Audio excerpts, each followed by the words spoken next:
Well, yeah, I mean, it's not what we wanted it to be and not what it should be, and I feel like we're a better team than what our record shows, but our record is what our record is, and we got to keep on finding ways to fix what needs fixing, and we try to address those things, and obviously we were looking at the second half of the year as kind of a new season of sorts, and we got to win the first game before we can win 6 of them, so we're putting our efforts into that. Looking at the defense, you guys had a really strong start this season. It hasn't been quite as good the last few weeks. What have you kind of seen overall? Yeah, it hasn't been as good. We certainly weren't at our best. The most recent game against Arizona State, I don't think we were as physical as we needed to be for that. And it's different things each week. It's a little bit something different, but we've given up a couple big plays in some games that early on we didn't, and so. We've obviously those are areas that we got to keep getting better at, and the things that we always identify that it takes to win of really tackling well and preventing big plays and winning some of those critical situations, 3rd down, red zone, 2-minute.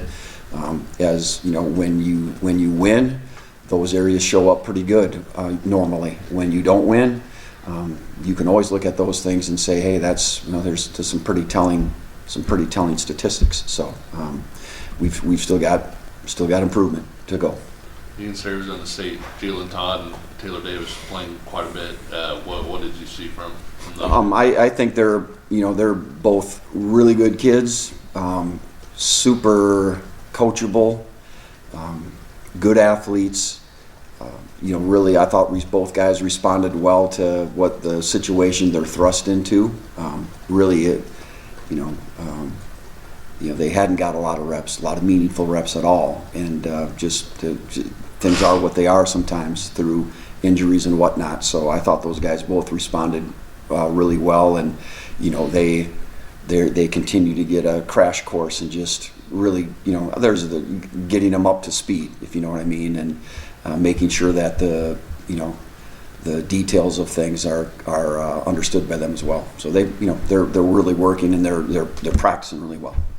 Brian, what areas, I guess as a whole, are you guys missing Cornell the most? You personally, and then also his teammates and the people? Yeah, I think if you try to identify who's your leader of your defense, I think it's him. So he's really been doing all he can in that area, but he's not on the field. So I think we just missed some of that,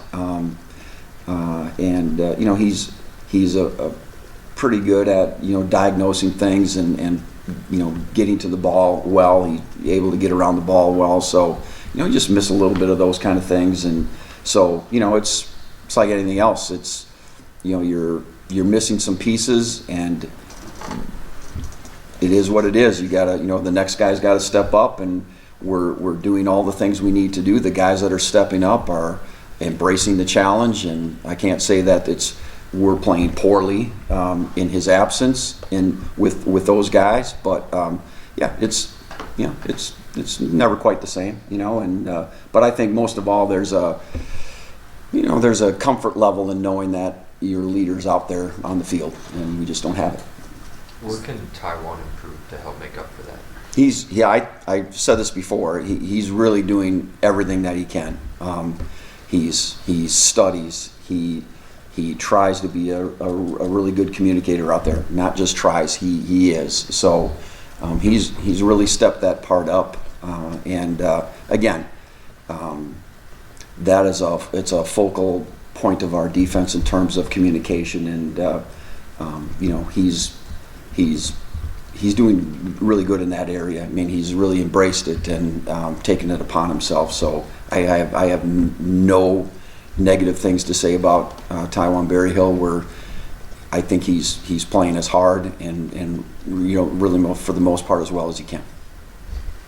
Lance talked on Monday about Kobe not having gotten to take any team reps in a while since he got hurt. Just how do you see guys like, we talk about Jalen Todd, but also Demarius McGee stepping up and dealing with having more reps as a result of that? Yeah, well, good for them, right? So, some person's misfortune is always it's kind of a benefit for somebody else, and so we've been able to get a lot of players that in the past would get to, some reps or sparingly and things like that. They've really, I think, benefited from the numbers of repetitions, not just at that position, but quite honestly, there's some other ones also.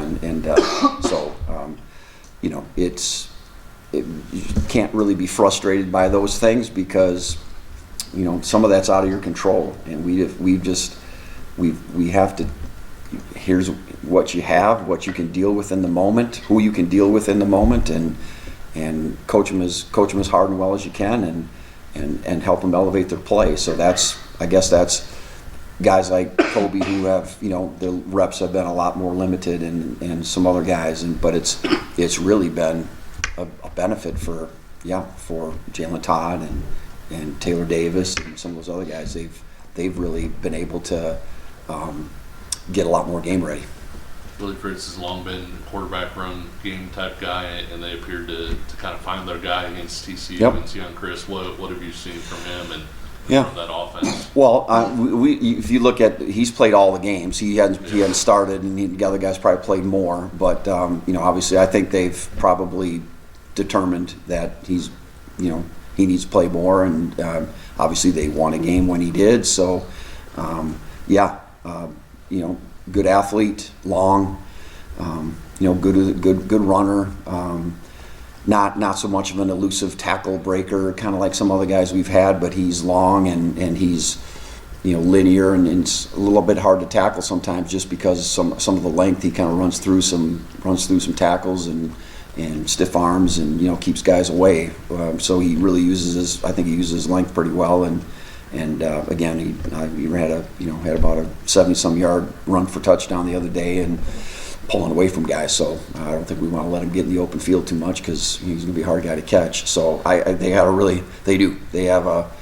they're committed to running the quarterback, and they do it in different ways, and it's a big challenge. But I think we like those kind of challenges, and we'll be as prepared as we can be, and hopefully we can be in the right spots where we need to be, and not let that situate things like that get away from us. Brian, you guys have faced a lot of mobile quarterbacks who can run. Who's the most likely guy as a linebacker or something? If you were going to spy on them, who's the most likely guy? We use our inside linebackers are typically those guys that do that. Either one of them. We have different calls where either guy, depending on the call, will do it. Actually, that's if we look back to some of our previous games, we've actually done a pretty decent job the times we've actually had those situations come up. So, and we'll have some of that, but it's not just one guy. I don't really, we're not probably going to have our 320-pound defensive tackle spy the quarterback. It sounds good on paper and looks good, but reality is probably something else. So, probably any one of those inside backers are typically guys that do it. It seems like safety, more than any other position, has had a lot of variety from one week to the next about who's available to play. How have you dealt with that? Yeah, I'm just telling you, it's who can go today. All right, let's figure that part out, and let's get him in there. So I tell you that myself and DK McDonald and quite honestly anybody over there, we don't spend time lamenting about what we don't have. We have who we have in the moment, and we just roll. And you also have to plan for contingencies, worst case scenarios. So if nothing else, we've been able to do some of that also. Okay, who's the best 11 guys we can put out there? And sometimes it might not be your 12th safety. You know what I mean? So we've found some ways that we can execute calls and do some things, and by just like I said, it's find a way to put our best 11 guys out there. Brian, you talked about Chris running the ball. What else do you see from Houston on film? I think they're really good in 3 areas. I think that obviously they're committed to running the ball, throwing RPOs. They do a good job of that. Quarterback run games, just dedicated quarterback run game, and then also they're a really good screen team. So I think those are the things they do the best, and we've got to be able to defend those things, and kind of get our arms wrapped around those three areas in particular. And you know, I don't think they're a team that's going, hey, you know, we beat TCU last week. Let's find a way to throw it 55 times this week. They're not. So, but quarterback, you know, it's getting the ball out of his hand quick, and a lot of short throws and getting screen game, those kind of things. Those are the three areas I think that if you're going to beat them, those are the areas that we gotta win. That's Coach Borland. Okay, guys. Thanks, Brian. Appreciate it.